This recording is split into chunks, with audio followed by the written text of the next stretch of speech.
Hello, bachcho. Let's read out the question first. The upper part of a tree broken over by the wind makes an angle of 30 degree with the ground, and the distance from the root to the point where the top of the tree touches the ground is 15 meter. Using sine rule, find the height of the tree.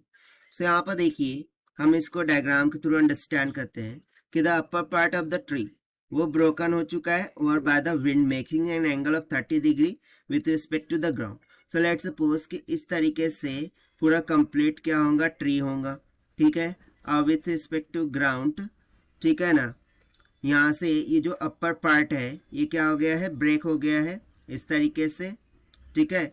मैं यहाँ पर break करके दिखाता हूँ कि देखिए यहाँ से मिडल से मैं मान लेता हूँ कि यहाँ से मिडल से क्या हो गया, ये ब्रेक हो गया इस तरीके से, जो कि बना रहा है angle 30 degree with respect to the horizontal. से यदि मैं मानूं कि ये जो पार्ट है उसका लेंथ x था, ठीक है ना, इनिशियली. सो अब ब्रेक होने के बाद ये पार्ट भी क्या होगा, x ही होगा, राइट. वाइल इफ यू सी, सो ये जो एंगल है वो क्या बन रहा होगा, 90 डिग्री के इक्वल. और देखिए ये अपर पार्ट जो टूटा है वो x था, सो रिमेनिंग क्या होगा, सो वो हमें पता नहीं है, सो वो हम मान लेते हैं कुछ h के इक्वल. सो देखिए ये जहां पर हॉरिजॉन्टल पॉइंट को टच करता है, सो यहाँ से यहाँ तक का डिस्टेंस, ठीक है ना, वो हमें दे रखा है 15 मीटर. सो हमें कोसाइन रूल के कॉन्सेप्ट से ये जो हाइट ऑफ द ट्री है उसे कैलकुलेट करना है. सो स्टार्ट करते हैं हम सॉल्यूशन से. But before of it, let's talk about the key concept which we are going to use here for this question. So obvious सी बात है, हमें यहाँ पर concept लगाना है साइन रूल का. So what is mean by sine rule? So sine rule होता है A divided by sine angle of A. This is equals to B divided by sine angle of B is equals to C divided by sine angle of C के equal. जहां पर A B C sides है और A B C, ठीक है ना, capital A capital B capital C क्या है, उसके करस्पॉन्डिंग एंगल्स होते हैं ट्रायंगल के. Now if you see that यदि ये 30 डिग्री है, ये 90 डिग्री, सो अल्टीमेटली ये वाला एंगल कितना हो जाएगा, 60 डिग्री के इक्वल.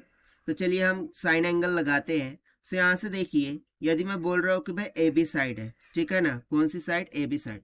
सो ए बी कौन सी, यहाँ पर हमने पॉइंट को नाम नहीं दिए. सो लेट सपोज कि ये वाला वर्टाइसिस ए है, ये वर्टाइसिस बी है, ये वाला वर्टाइसिस सी है. सो ए बी का अपोजिट वो क्या हो जाएगा, 60 डिग्री. सो यहाँ पर सिंपली हो जाएगा sine of 60 degree. So this will be equals to, फिर उसके बाद रहेंगे हम एसी साइड, और एसी साइड का अपोजिट यहाँ पर क्या दिख रहा है, 30 डिग्री, यानी कि हो जाएगा sine of 30 degree. This should be equals to, बचा कौन, बीसी डिवाइडेड बाय बीसी का अपोजिट एंगल क्या बच रहा है, 90 डिग्री. सो ये हो जाएगा साइन ऑफ 90 डिग्री. अब हम क्या करेंगे, यदि मैं देखूं ए बी को, सो ए बी का मान कितना है, 15 मीटर डिवाइडेड बाय साइन 60 कितना हो जाएगा, under root of 3/2. This is equals to A C कितना है, तो भाई एच डिवाइडेड बाय, और साइन 30 कितना होता है, 1/2, ठीक है ना. और this will be equals to B C कितना है, तो भाई x डिवाइडेड बाय साइन 90 कितना होता है, 1. अब दो टर्म्स को इक्वेट करके हम x और h की वैल्यू को यहाँ पर सिंपली फाइंड आउट कर सकते हैं.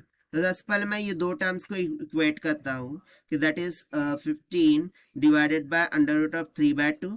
This is equals to h by 1/2. So 2 से 2 कैंसिल हो गया, मुझे h का मान यहाँ से कितना निकल के आ गया. सो 15 को मैं कैसे लिख सकता हूँ, 5 3 is 15, और 3 को मैं under root 3 into under root 3 लिख सकता हूँ, और डिविडेंड में ऑलरेडी क्या है, अंडर रूट 3. सो एक अंडर रूट 3 कैंसिल हो गया, मुझे हाइट कितनी मिल गई, यानी कि h का मान कितना मिल गया यहाँ से, 5 times of under root of 3 के इक्वल. इसे आप दे दीजिए इक्वेशन नंबर फर्स्ट. सो इसे हमें नेक्स्ट पेज पर जाना ही होगा यहाँ पर. सो यहाँ से अब हम x के लिए कैलकुलेट करेंगे. सो उसके लिए मैं ये वाले टर्म और इधर वाले टर्म इन दोनों को कंपेयर कराता हूँ, ठीक है ना. सो क्या हो जाएगा, 15 by under root of 3/2. This is equals to x by 1.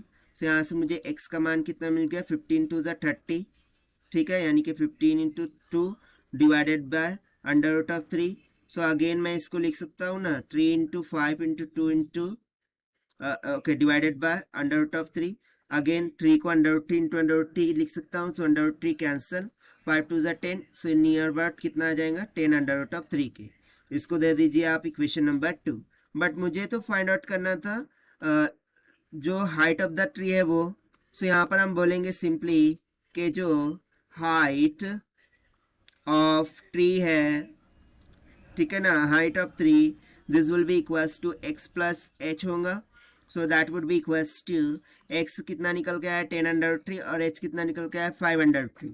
सो ये हो जाएगा 10 अंडर रूट 3 प्लस में 5 अंडर रूट 3. सो इसको एडअप कर देंगे. सो कितना निकल के आ जाएगा 15 अंडर रूट ऑफ 3 मीटर के इक्वल. और यही हो जाएगा हमारा आंसर फॉर दिस क्वेश्चन, जो कि हमने सॉल्व किया है by using the concept of sine rule से. So this is the required solution. I hope you understood well. Best of luck. Thank you.